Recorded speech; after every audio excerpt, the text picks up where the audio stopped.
উচ্চ মাধ্যমিকের চূড়ান্ত পরীক্ষার আগে হতে চলেছে তোমাদের সেমিফাইনাল, তার মানে ক্লাস 12-এর টেস্ট পরীক্ষা।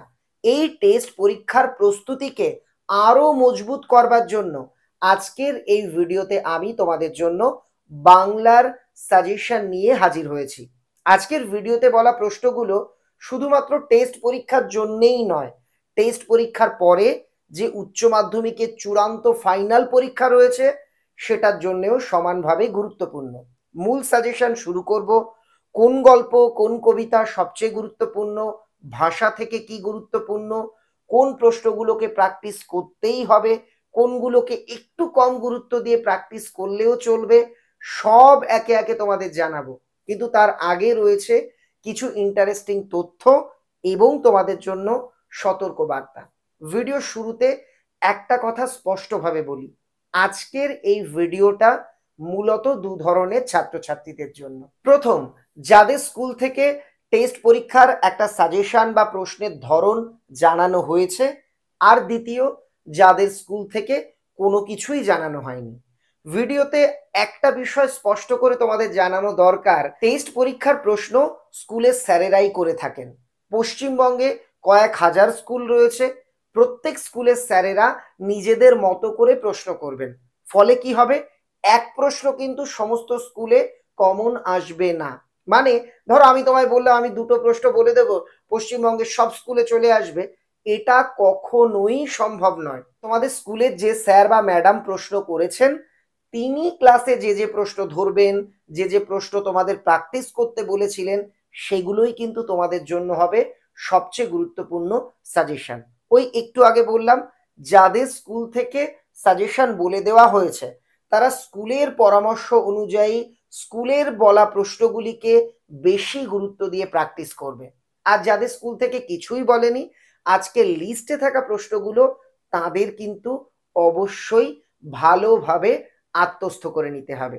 সতর্কতা কি? সতর্কতা একটাই, টেস্ট পরীক্ষার কিন্তু সেই অর্থে সত্যিই সাজেশন হয় না। কারণ এক এক স্কুলের প্রশ্ন এক এক ধরনের হবে। কোনো স্কুলে একটু সহজ বা উচ্চ মাধ্যমিকের ধাঁচেই প্রশ্ন হবে, আবার কোনো স্কুলে একটু অচেনা ছকে একটু কঠিন প্রশ্ন করে তোমাদের মেধাটাকে স্যারেরা যাচাই করে নেবেন। আশা করি তোমরা বুঝে গেলে এক প্রশ্ন সব স্কুলে কমন আসবে না। তাই একটা বা দুটো প্রশ্ন পড়লে, বা আমি যদি বলি এই একটা বা দুটো প্রশ্ন পড়ো সব স্কুলে পশ্চিমবঙ্গের কমন চলে আসবে, সেটা সবচেয়ে বড় প্রতারণা বা মিথ্যে কথা হবে। এজন্য তোমাদের টেক্সট বই খুঁটিয়ে পড়তে হবে, স্কুলের স্যারেদের পরামর্শ বা ক্লাসে ধরা লিখতে দেওয়া বা হোম টাস্ক দেওয়া প্রশ্নগুলিকে খুব গুরুত্ব দিয়ে প্র্যাকটিস করতে হবে। একই সঙ্গে আজকের ভিডিওতে বলা প্রশ্নগুলিকেও কিন্তু প্র্যাকটিস করে রাখতে হবে। এটুকু বলতে পারি, আজকের ভিডিওতে যে কটা প্রশ্ন বলছি সবকটা চূড়ান্ত গুরুত্বপূর্ণ, এবং টেস্ট পেপার বেরোনোর পর তোমরা মিলিয়ে দেখে নিও, পশ্চিমবঙ্গের বিভিন্ন স্কুলের টেস্ট পরীক্ষার প্রশ্ন তো টেস্ট পেপারে থাকে, তোমরা দেখবে আজকের ভিডিওতে বলা প্রশ্নগুলোর সিংহভাগই টেস্ট পেপারে কিন্তু রয়েছে। তাই আর কথা বাড়াবো না, সরাসরি চলে যাব সাজেশনে। কিন্তু তার আগে ওই একই কথা যেটা এত বছর ধরে তোমাদের মনে করিয়ে দিই, ভিডিওটা ভালো লাগলে লাইক করতে ভুলো না। সত্যি তোমরা অনেকেই ভিডিও দেখো, ভালোবাসো, কিন্তু লাইক করতে ভুলে যাও। তাই এক্ষুনি লাইক করে নিচে লিখে দিও যে তুমি ভিডিওতে লাইক করেছো কিনা। আর চ্যানেলে নতুন হয়ে থাকলে চ্যানেলটাকে সাবস্ক্রাইব করে পাশের বেল আইকন প্রেস করো এবং নোটিফিকেশন অল করে রাখতে একেবারে ভুলে যেও না। আর একটা জিনিস প্লিজ ভুলো না, এই ভিডিওটাকে শেয়ার করতে তোমার সমস্ত প্রিয় বন্ধু বা বান্ধবীর কাছে, যাতে তারাও এই ভিডিও দেখে তোমার মতো তার নিজের টেস্ট পরীক্ষার প্রস্তুতিকে অনেকটা শানিত করে নিতে পারে। প্রথমেই আমরা দেখে নেব কবিতা অংশের সাজেশন। প্রথম কবিতা রূপনারায়ণের কুলে। এই কবিতা থেকে লাস্ট উচ্চ মাধ্যমিক পরীক্ষাতে বড় প্রশ্ন এসে গেছে, তাই এবার উচ্চ মাধ্যমিক বা টেস্টে প্রশ্ন আসার সম্ভাবনা কম। তবুও তোমরা একটা প্রশ্ন খুব গুরুত্ব দিয়ে প্র্যাকটিস করবে। রূপনারায়ণের কুলে জেগে উঠিলাম, জানিলাম এ জগৎ স্বপ্ন নয়। এই যে লাইন চারটে, এই লাইনগুলোর তাৎপর্যটা খুব ভালো করে পড়ে নেবে। এছাড়াও এই কবিতা থেকে স্কুলে যদি অন্য কোনো প্রশ্ন বলে থাকে সেটাও কিন্তু তোমাদের প্র্যাকটিস করতে হবে। দ্বিতীয় কবিতা শিকার, এটা থেকেও বড় প্রশ্ন লাস্ট উচ্চ মাধ্যমিকে এসে গেছে, তবুও এখান থেকে যেটা প্র্যাকটিস করবে, প্রথমেই বলে দিই যে হরিণের যে করুণ পরিণতি হলো সেটা বিভিন্ন লাইন তুলে প্রশ্ন হতে পারে। এসেছে সে ভোরের আলোয় নেমে, এই ভোরের জন্য অপেক্ষা করছিল, নদীর তীক্ষ্ণ শীতল ঢেউয়ে নামলো সে। এই তিনটে লাইনের মধ্যে যে কোনো একটা লাইন দিল, উত্তর একই হবে। ধরো এসেছে সে ভোরের আলোয় নেমে, সে বলতে কে, সে ভোরের আলোয় নেমে আসার পর কি ঘটলো, বা দিল এই ভোরের জন্য অপেক্ষা করছিল, কে অপেক্ষা করছিল, তার পরিণতি কি হয়েছিল। নদীর তীক্ষ্ণ শীতল ঢেউয়ে নামলো সে, সে কে, সে কখন নদীর তীক্ষ্ণ শীতল ঢেউয়ে নামলো, তারপর কি হলো। দেখো তিনভাবে ঘুরিয়ে প্রশ্ন আসছে, উত্তর কিন্তু একটাই। এখান থেকে দ্বিতীয় যে প্রশ্নটা প্র্যাকটিস করবে তা হলো, নাগরিক লালসায় লীন অমলিন প্রকৃতির মাঝে পবিত্র জীবন হারিয়ে যায় হিমশীতল মৃত্যুর আধারে, কবিতা অবলম্বনে আলোচনা করো। অর্থাৎ এই যে হরিণটা মরে যাওয়ার ঘটনা, এর তাৎপর্যটা সেটাকেই একটু কাব্যিক ভাষাতে এমনভাবে তোমাদের আর কি প্রশ্ন করা হতে পারে। আর একটা প্রশ্ন এখান থেকে করে রাখো, শিকার কবিতা অবলম্বনে ভোর দুটির বর্ণনা, অর্থাৎ প্রথম ভোরের বর্ণনা এবং দ্বিতীয় ভোরের বর্ণনা। এই যে তোমরা এক দাগ আর দুই দাগের যে প্রশ্নটা রেডি করবে, সেটা করলেই তোমাদের কিন্তু দ্বিতীয় ভোরের বর্ণনাটা রেডি হয়ে যাবে। এবারের কবিতা আমি দেখি, তোমাদের আমি সবার আগে আর কি পরামর্শ দেব, এই কবিতার বিষয়বস্তুটা পড়ে নাও। উচ্চ মাধ্যমিকে কিন্তু এখান থেকে বড় প্রশ্ন আসার সম্ভাবনা প্রবল। একটাই প্রশ্ন হয়, নানানভাবে ঘুরিয়ে ফিরিয়ে হতে পারে, তাই আমি অনুরোধ করব কবিতার বিষয়বস্তুটা পড়ে নাও, তাহলেই দেখবে এখান থেকে যা আসুক না কেন তোমরা 100% লিখতে পারবে। যেমন ওই সবুজের ভীষণ দরকার, ওই সবুজ বলতে কোন সবুজ, কেন তা দরকার, ওই সবুজ পাওয়ার জন্য কবি কী কী নির্দেশ দিয়েছেন। এই প্রশ্নটা ধরো তুমি প্র্যাকটিস করলে, বিষয়বস্তু করলে এটা পাচ্ছ। বা দিল গাছগুলো তুলে আনো বাগানে বসাও, কোন পরিস্থিতিতে, কেন এই পরামর্শ, শহরের অসুখ হা করে সবুজ খায়, শহরের অসুখ বলতে কি বোঝানো হয়েছে, লাইনটির তাৎপর্য লেখো। সবুজের অনটন ঘটে, কোথায় সবুজের অনটন, কেন ঘটে, এবং সবুজকে রক্ষা করার জন্য কি করতে হবে, কবিতা অবলম্বনে লেখো। মোট কথা এই যে বেগুনি কালির লাইনে যে প্রশ্নটা রয়েছে, এই প্রশ্নটা তোমরা রেডি রাখো, বিষয়বস্তুটা পড়ে নাও, এখান থেকে যা আসবে তোমরা পেরে যাবে। আর ধরে রাখো এখান থেকে একটি প্রশ্ন কিন্তু আসার সম্ভাবনা টেস্ট এবং ফাইনাল দুটো পরীক্ষাতেই প্রবল থেকে প্রবলতর। পরের কবিতা মহুয়ার দেশ। তুমি যদি বলো এবারের উচ্চ মাধ্যমিকের জন্য এবং টেস্ট পরীক্ষার জন্য সবচেয়ে গুরুত্বপূর্ণ কবিতা কোনটা, যেটা একটা করলেই একটা প্রশ্ন কমন পাওয়া যাবে কবিতা থেকে, সেটা হলো মহুয়ার দেশ। তো এখান থেকে কি কি করবে, প্রথম, আমার ক্লান্তির উপর ঝরুক মহুয়ার ফুল, নামুক মহুয়ার গন্ধ, বক্তা কে, তার এমন কামনার কারণ কি। দ্বিতীয়, ঘুমহীন তাদের চোখে হানা দেয়, কিসের ক্লান্ত দুঃস্বপ্ন, এখানে একটু টাইপে মিস্টেক আছে, কাদের কথা বলা হয়েছে, তাদের এমন অবস্থা কেন, এটাকেই একটু ঘুরিয়ে দিল। অনুরূপ প্রশ্ন, অবসন্ন মানুষের শরীরে দেখি ধুলোর কলঙ্ক, কোন মানুষদের কথা বলা হয়েছে, তারা অবসন্ন কেন, ধুলোর কলঙ্ক বলতে কি বোঝানো হয়েছে।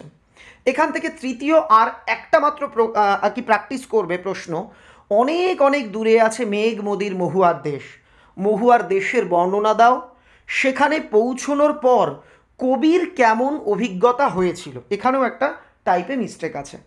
এবার চলে যাব অন্তিম কবিতা ক্রন্দনরতা জননীর পাশে। তোমাদের কাছে আমার একটা ছোট্ট আবদার, যে কটা প্রশ্ন আমি বললাম এগুলো কি তোমার রেডি আছে, এগুলো কি তোমাদের স্যারেরা, তোমাদের স্কুল টিচারেরা কিংবা তোমাদের গৃহশিক্ষকেরা প্র্যাকটিস করতে বলেছেন, আমাকে অবশ্যই কমেন্ট করে জানিও। যদি কোনো প্রশ্নের উত্তর বুঝতে তোমাদের অসুবিধে হয়, প্রশ্নটা আমাকে নিচে লিখে দাও, আমি তার উত্তর আলোচনা করে আলাদা একটা ভিডিও পোস্ট অবশ্যই করার চেষ্টা করব।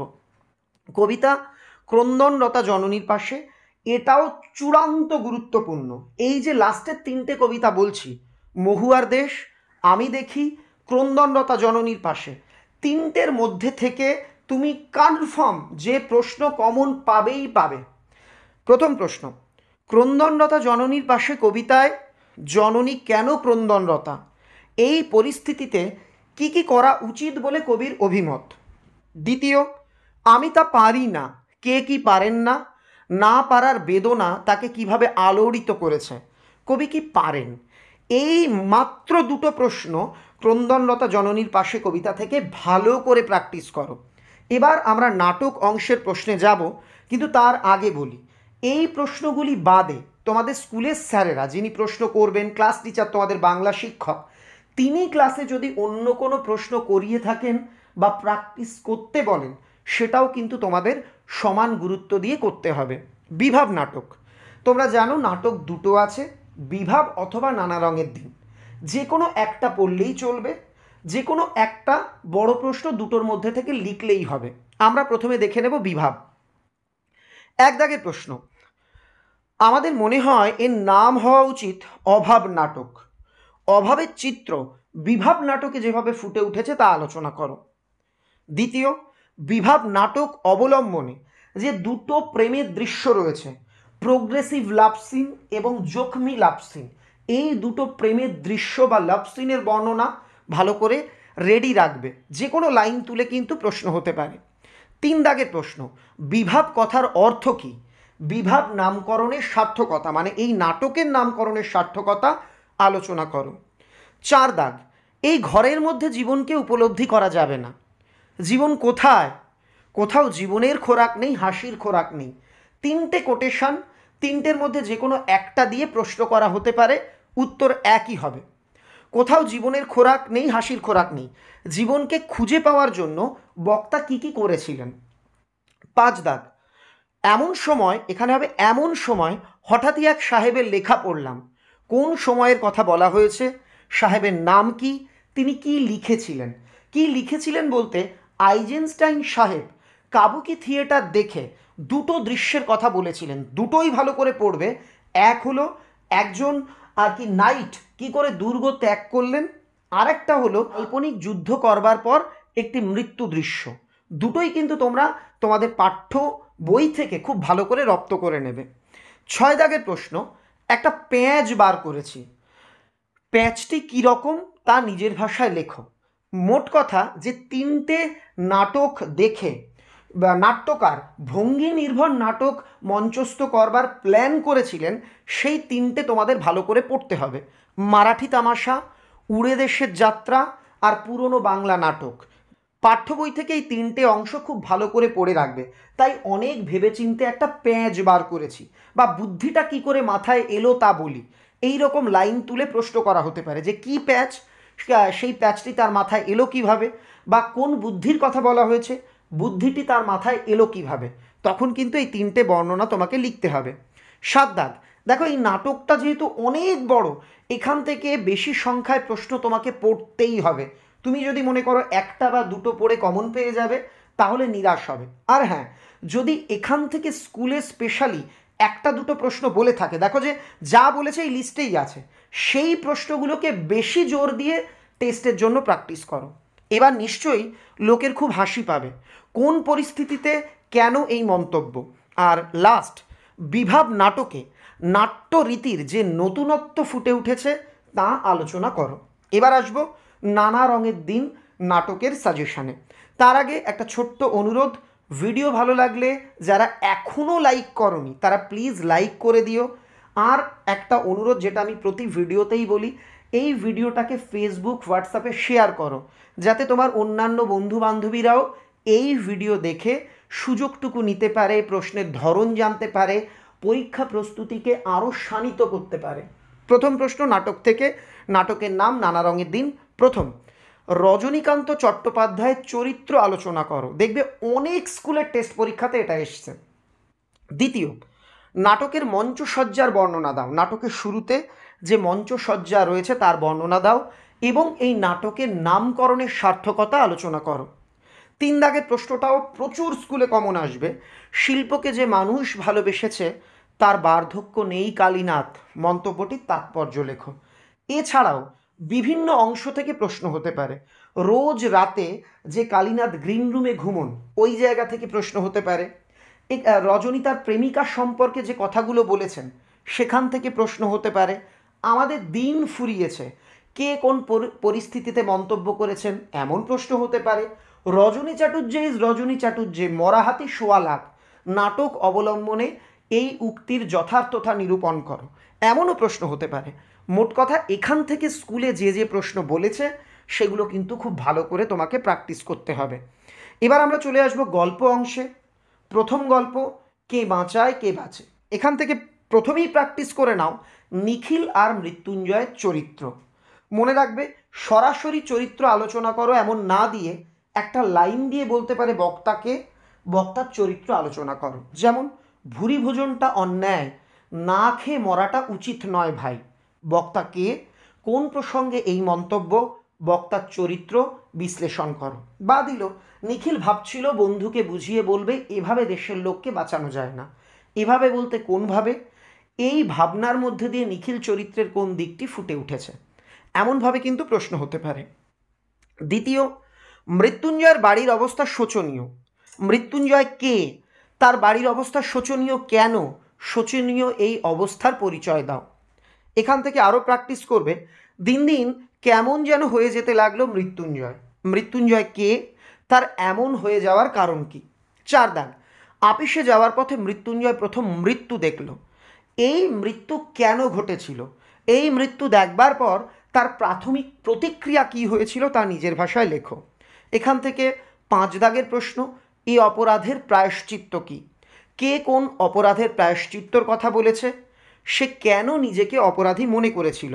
এখান থেকে অন্তিম প্রশ্ন, কে বাঁচায় কে বাঁচে, এই তির্যক নামকরণের সার্থকতা আলোচনা করো। এই 6টা প্রশ্ন খুব গুরুত্ব দিয়ে পড়বে। এবার আমরা আসবো ভাত গল্পের সাজেশানে। মনে রাখবে এবং নিশ্চিত থাকবে এবার ফাইনালে এবং টেস্ট পরীক্ষায় ভাত গল্প থেকে বড় প্রশ্ন থাকবেই থাকবে।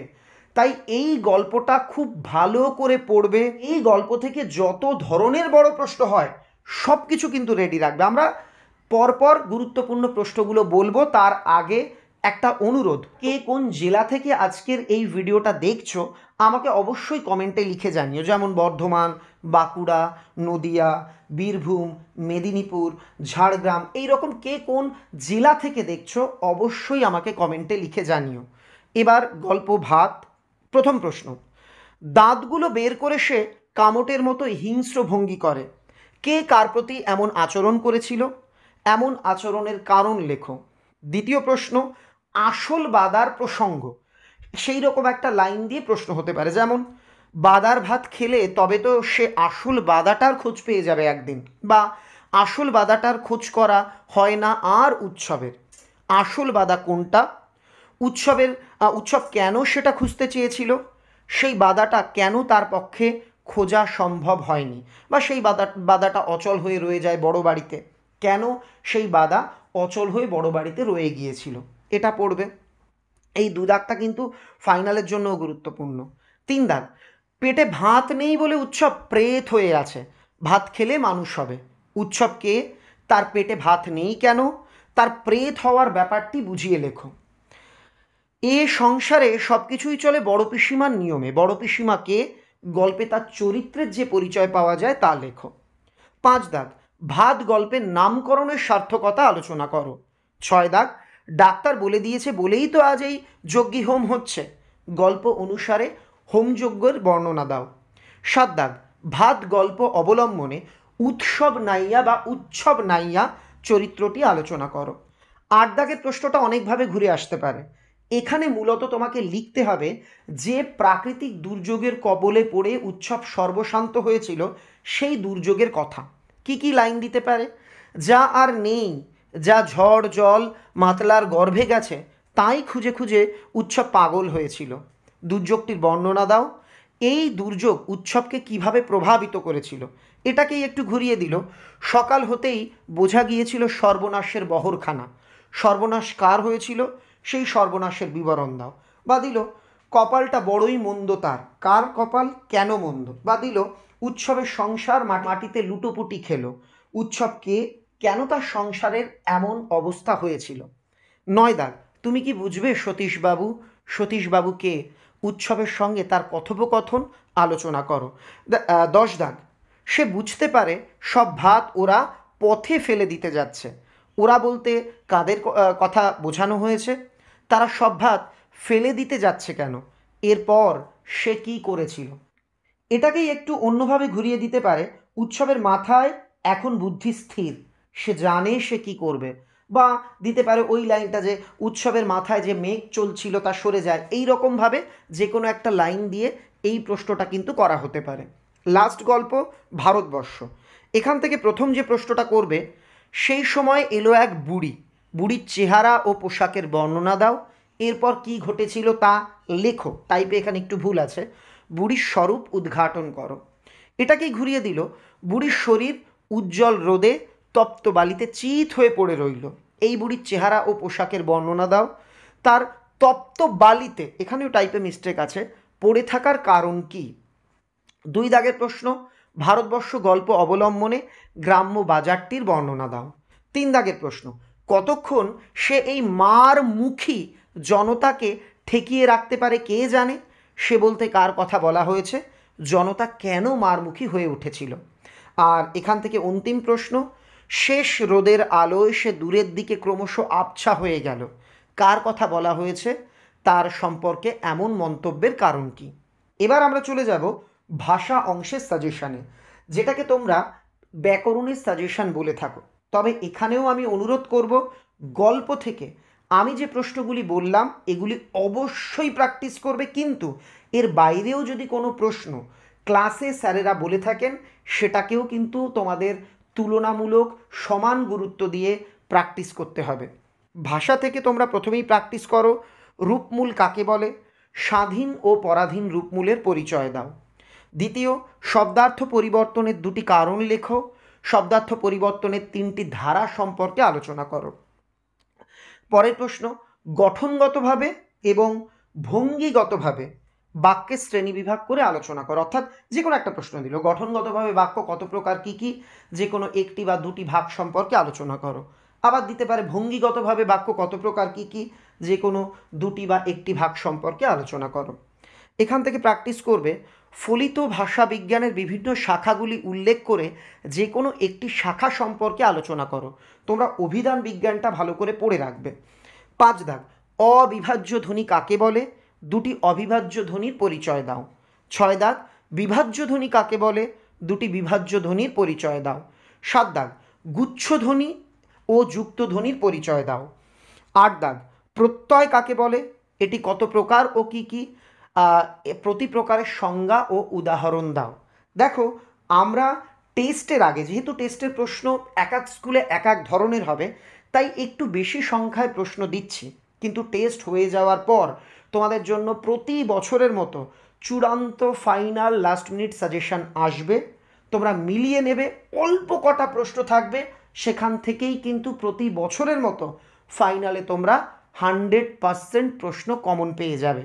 এবার আর কি, ভারতীয় গল্প অলৌকিক, এখান থেকে কি কি পড়বে। প্রথম, নানক যে তার শিষ্যকে জল খাইয়েছিল সেই গল্পটা খুব ভালো করে পড়বে, নানাভাবে ঘুরিয়ে ফিরিয়ে আসতে পারে। গল্পটা আমাদের স্কুলে শোনানো হলো, গল্পটা নিজের ভাষায় লেখো, এটা দিতে পারে। গল্পটা মনে পড়লেই হাসি পেত, গল্পটা নিজের ভাষায় লেখো। তারপর দিতে পারে, গুরু নানকের হাতের ছাপ ওতে আজও লেগে আছে, কোথায় লেগে আছে, এ প্রসঙ্গে বর্ণিত কাহিনীটি লেখো। মোট কথা, নানক যে তার শিষ্যকে জল খাইয়েছিলেন, জল পান করিয়েছিলেন, সেই অংশটা তোমরা খুব ভালো করে পড়বে।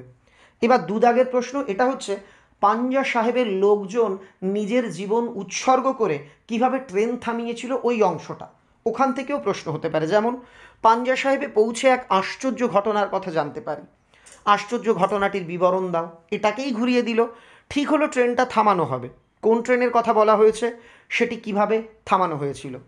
পরের প্রশ্ন, অবাক বিহল হয়ে বসে আছি, মুখে কথা নেই, বক্তার মুখে কেন কথা নেই বা কি জানবার পর। দেখো, এই 2 দাগের প্রশ্নটারই উত্তর কার্যত এই 3 দাগেও হবে।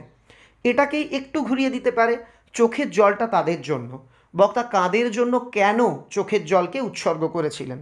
আর এখান থেকে অন্তিম প্রশ্ন, অলৌকিক গল্পে হাত দিয়ে পাথরের চাই থামানোর গল্পটি লেখকের প্রথমে বিশ্বাস না হলেও পরে তিনি কেন এটা বিশ্বাস করেছিলেন। এটাই তোমরা ভালো করে করবে। যদি স্কুল থেকে অলৌকিক নামকরণের সার্থকতা পড়তে বলে তাহলে সেটাও কিন্তু পড়তে হবে। এবার পড়তে জানে এমন এক মজুরের প্রশ্ন, আন্তর্জাতিক কবিতা। তোমাদের বলবো এই কবিতার বিষয়বস্তুটা পড়ে নাও। এই কবিতা থেকে নানাভাবে ঘুরিয়ে ফিরিয়ে প্রশ্ন আসে।